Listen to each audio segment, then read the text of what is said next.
안녕하세요.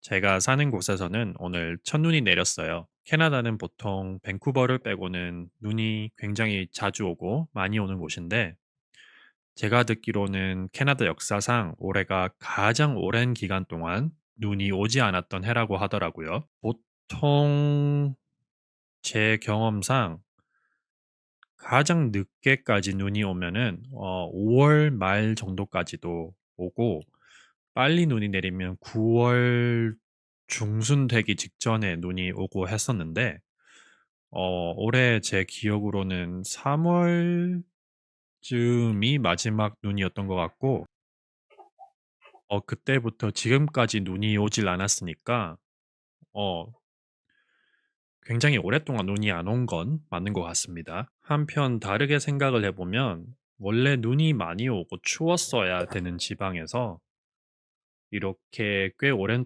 동안 눈 없이 따뜻하게 보냈으니, 다른 한편에서는 아무래도 부작용이 있었을 텐데요. 그 여파로 뭐 전 세계죠. 전 세계에서 폭우라던가 극심한 가뭄, 이상 기온 현상들이 벌어지고 있으니까 앞으로 좀 걱정입니다. 오늘은 무슨 얘기를 해볼까 이것저것 고민해보다가 그냥 술에 대해서 한번 얘기를 해보고 싶어서요.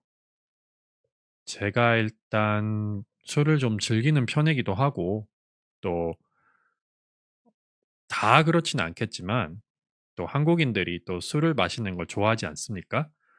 그리고 아실란가 모르겠지만, 저희 나라가 제가 개인적으로 정확한 데이터는 아니지만, 몇몇 국가, 한두 국가를 제외하고 1인당 술 소비량이 거의 탑 3, 탑 5 안에 드는 걸로 알고 있거든요. 개인적인 추측으로는 러시아 다음으로 술을 많이 마신다고도 생각을 하고 있고, 요즘 추세는 한국의 젊은 세대들이 예전 세대들처럼 술을 많이 막 마시지 않는다고 들어서 그 랭킹이 좀 떨어지지 않을까 개인적으로 생각을 하고 있습니다. 일단 저희 개인적인 예상인데, 왜 우리나라 전통주는 뭐 탁주, 청주, 동동주, 막걸리 이런 것들이 생각이 나잖아요. 이것들을 보면은 그 40도 이상 넘어가는 독주의 형태가 제가 알기로는 전통주 내에서는 별로 없거나 아예 없는 걸로 알고 있어요. 제가 캐나다에 와서 한동안 밴프라는 곳에서 살았었는데, 그곳이 전 세계의 젊은 영혼들이 와서 그리 길지 않게 지내고 돈 벌면서 즐길 거 즐기고 놀다가 가는 곳으로 유명하거든요. 거기에 거주하는 주민들보다는 잠깐 와서 뭐 길게는 몇 년 살겠지만 잠깐 동안 와서 일하고 그 사람들이 쓰는 돈과 관광객들이 쓰는 돈으로 먹고 사는 곳인데, 아무튼 거기서 제가 지내는 동안 뭐 프랑스, 벨기에, 아일랜드, 웨일스, 러시아, 체코 뭐 수도 셀 수도 없는 다양한 나라 사람들하고 친구 맺고 정말 재밌게 놀았었습니다. 그래서 거의 맨날 하는 일이 일하고 술 마시고 파티하고 새벽까지 놀다가 또 아침에 출근하고 그렇게 계속 무한 반복을 하면서 살았던 것 같아요. 거기에 있는 동안. 그래서 모이면 그냥 마시고 노는 거죠. 그 다양한 나라에서 온 친구들이 자기네들 술이라고 이렇게 공유를 하고 이제 마시기도 하는데, 그 가져온 술들을 보면 뭐 40도 넘어가는 건 거의 기본이고 70도도 그렇게 높은 편도 아니었고 90도 뭐 97도 요렇게까지 가는 술도 마셔본 기억이 나요. 어, 너무 술에 대해서 깊게 들어가지 말고 좀 독주에 대해서 심플하게 설명을 하면은, 왜 맥주를 증류를 해서 이제 농축액을 뽑아내면 위스키인 거고, 와인을 증류해서 농축액을 뽑아내면 꼬냑이거든요. 우리나라는 아무래도 술을 좋아하는 민족인 것에 비해서 예전에는 기술이 부족하였나? 제 개인적인 생각입니다. 어찌됐든 기술의 부족이든 어떠한 이유로 독주가 없으니까 또 술은 원래 거하게 취하는 게 맛이고 또 그걸 즐길 줄 아는 민족인데 독주의 부재로 인해 뭐 탁주, 청주, 막걸리, 동동주 이런 거 같은 것들로는 엄청나게 많이 때려서 양으로 승부를 본 거죠. 그래서 아무래도 한국 특유의 술을 고래처럼 마시는 술고래 문화가 생기지 않았나 감히 추측도 해 보는 바입니다. 저도 한때는 술부심 이런 게 좀 있어서 다른 나라 친구들하고 술 마실 때 뭐 정신력으로 버티면서 이기고 그 옛날 얘기하니까 여담으로 제가 크루즈 여행 중에 인제 크루즈에서는 이런저런 자잘한 이벤트들이 굉장히 많잖아요. 그 이벤트 중에 하루는 술 마시는 맥주 마시는 대회가 열렸었어요. 그때 뭐 굳이 나가고 싶은 생각은 없었는데 와이프한테 등 떠밀려서 나갔었는데 총 4 명이 나왔었어요. 한 분은 독일 분, 다른 분은 아일랜드 분, 그리고 다른 한 분은 기억이 안 나요. 그분은 존재감이 없고 좀 빨리 떨어져서 아무튼 그렇게 저까지 포함해서 4 명이었는데 넷 다 제가 작은 키가 아니거든요. 제가 180 한 뭐 2-3 정도 되는데 키가 아일랜드 분이 190이 조금 안 됐고 독일 분은 190이 훨씬 넘어가는 정도의 엄청 덩치가 큰 분들이었어요. 그리고 키만 큰 게 아니라 정말 떡대가 장난이 아닌 분들이고 더군다나 독일하고 아일랜드 둘 다 술부심이 꽤 센 나라이거든요. 그래서 그 대회 진행자가 인터뷰를 할 때 누가 이길 것 같냐고 한 명씩 다 물어봤는데 전부 다 본인 스스로 자기가 이길 것 같다라고 지목을 하고 경쟁 상대로 생각이 되는 사람이 있냐고 물어봤을 때는 독일인은 독일 분은 아일랜드 분을 찍고 또 아일랜드 분은 독일 분을 찍고 심지어 뭐 저조차 제 생각에도 독일인 아니면은 아일랜드 참가자분 중에 한 명이 이길 것 같다고 저도 인터뷰를 하고 시작을 했었습니다. 처음에는 500 정도 되는 잔 5 개를 갖다 놓고 누가 빨리 마시냐로 승부를 보는 거였는데 제가 어느 나라 분인지 기억 못한 분은 바로 떨어지고 아일랜드 분, 독일 분 저까지 3 명이 정말 말도 안 되게 거의 동시에 끝났어요. 그래서 사회자분이 "이거는 서든 그 결승전으로 다시 해야 된다." 그래서 마지막으로 500cc 잔 하나를 바닥에 두고 물구나무를 선 채로 빨대를 통해서 누가 제일 빨리 마시는지로 승부를 보기로 하고 시작을 했는데 어떻게 하다 보니까 제가 그 두 분을 이기고 우승을 차지했어요. 그래서 그때 꽤 많이 지켜보던 관객들하고 사회자까지 다 놀랐던 거랑 상품을 타고 되게 좋아했던 기억이 나네요.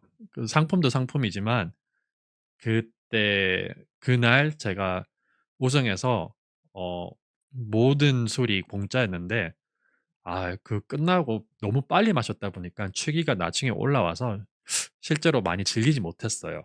그리고 인제 이런 얘기하다가 갑자기 생각이 난 부분인데 러시아인들이 다 그런 건 당연히 아니겠지만 러시아에서는 "물을 보드카처럼 마신다." 이런 농담 같은 말이 있잖아요. 그리고 또 10 살쯤 지나면 보드카를 마시기 시작한다고 하는 게 농담인 줄 알았는데 제가 러시아 친구들이 꽤 있거든요. 이게 농담이 아니고 진짜라더라고요. 그리고 개인적인 경험을 통해서 러시아 사람하고는 술부심 경쟁하는 거 정말 비추합니다. 만약에 어떻게 정신력으로 버텨서 그날 밤은 뭐 같이 간다고 쳐도 그다음 날 러시아 친구는 숙취가 훨씬 덜 할 겁니다. 들으시는 분들 중에 타고난 체질이 너무 좋아서 아니신 분도 있겠지만 저의 경험상은 이건 오기로 버텨서 비겨도 비긴 게 아니에요.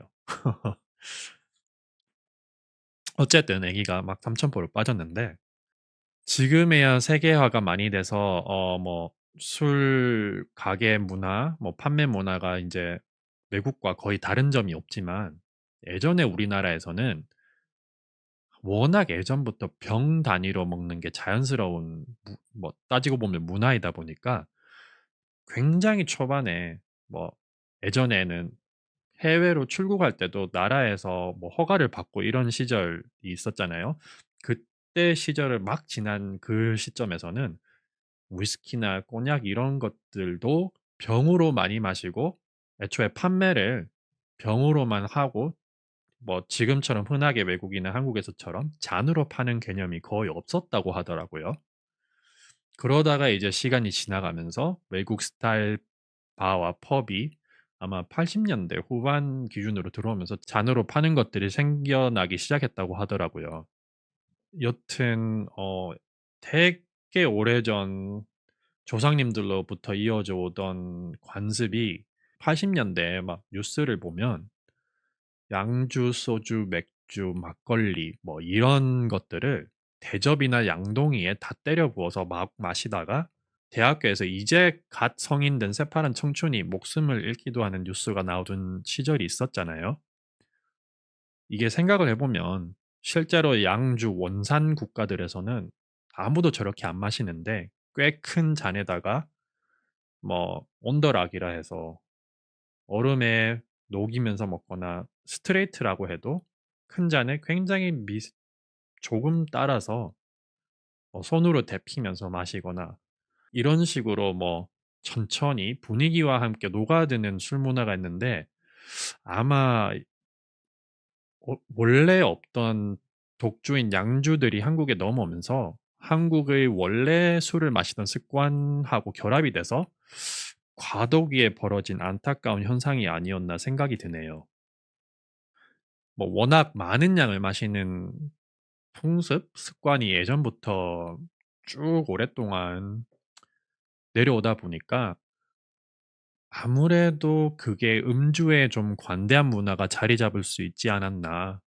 이런 생각까지 개인적으로 좀 들기도 합니다.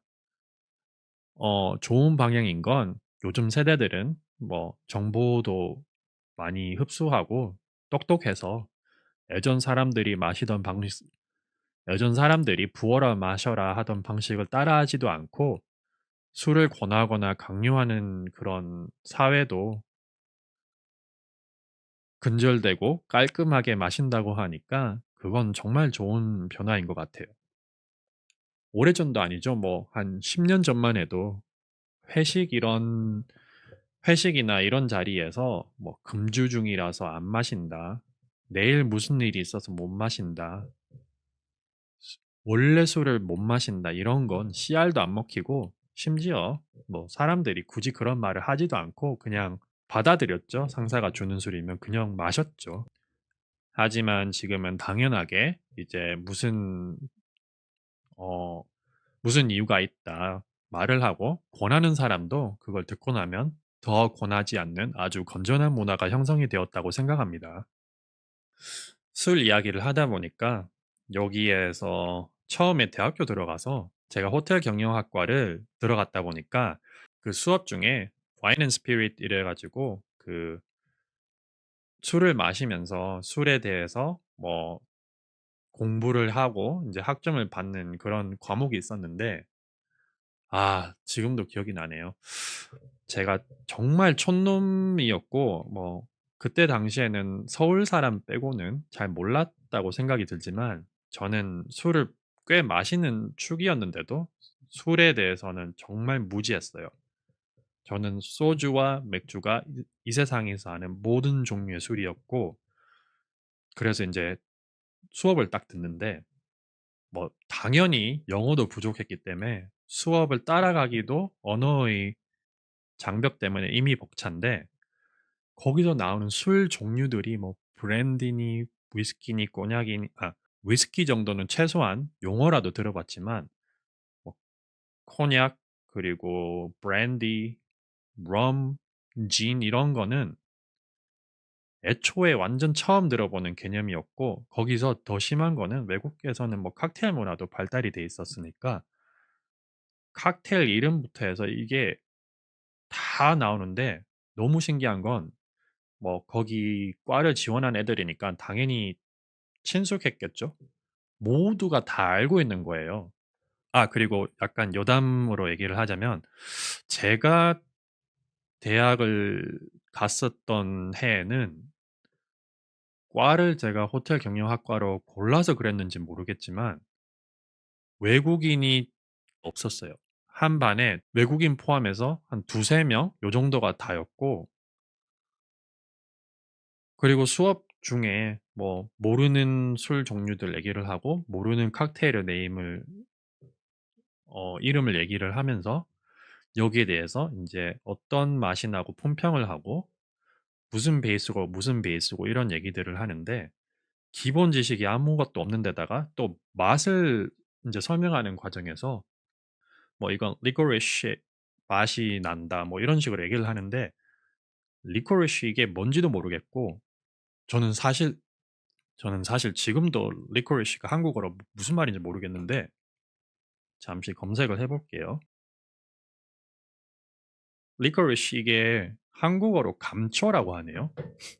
아무튼 무슨 감초 맛이 나고 뭐 이런 얘기를 하는데 정말 아무것도 이해를 못 하겠는 거예요. 그래서 첫 수업을 듣자마자 담당 교수한테 찾아가 가지고 제가 설명을 했어요. "아 이거 꼭 들어야 되는 필수 과목인데 나는 문제가 심각한 게, 나는 한국에서 온 학생이고 나는 맥주하고 소주라는 종류의 술밖에 모르고 수업 내용을 단 하나도 모르겠다." 그래서 이거를 한국인 마인드로 다가갔죠.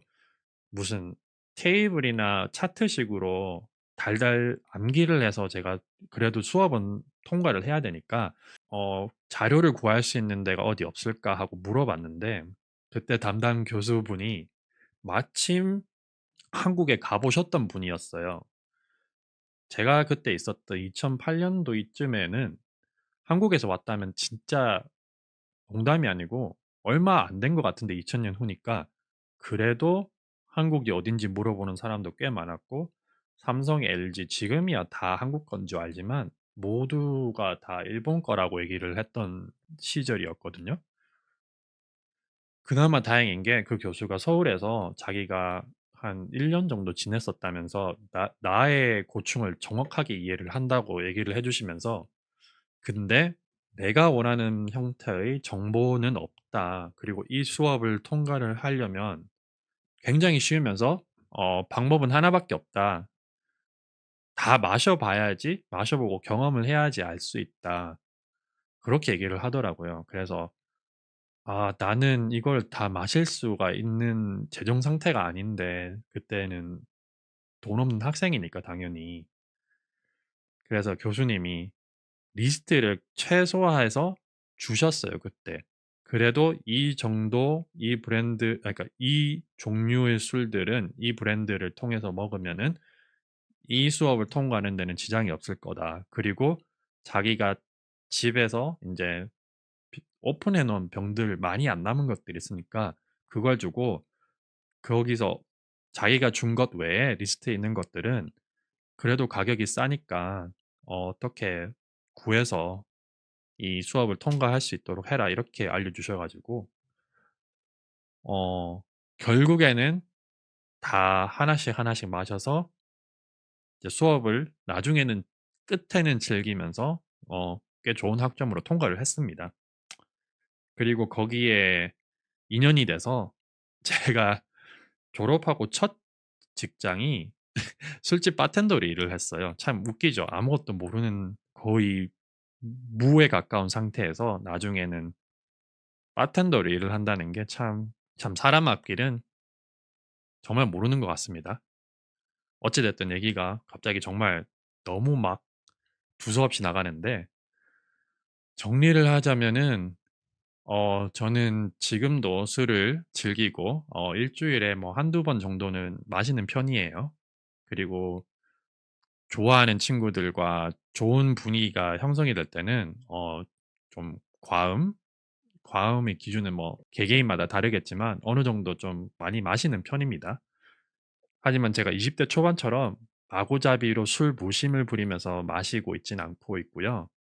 제 아이들에게 적당한 때가 되면 술을 같이 함께 하면서 당연히 싫어하겠죠. 제 기억에도 부모님이 처음에 뭐 소주를 주셨을 때 되게 싫어했던 걸로 기억은 하는데, 천천히 이제 경험을 주고 술을 어떻게 마시고 왜 마시는지 이런 시간을 가져보면서 저처럼 아무 준비 없이 무지에서 비롯한 시행착오를 온몸으로 겪으면서 굉장히 오랜 시간 동안 잘못된 음주를 즐기다가 나이가 한참 지나서야 이제 알게 된 이 부분을 제가 경험한 시행착오 없이 똑똑하게 최대한 빠르게 즐길 수 있도록 해 줘야겠다는 생각이 드네요. 오늘도 두서없는 시시콜콜한 얘기 들어 주셨다면 감사드리고 오늘 하루도 좋은 하루 아니었다면 좋은 하루의 마무리를 하시길 바랍니다. 안녕히 계세요.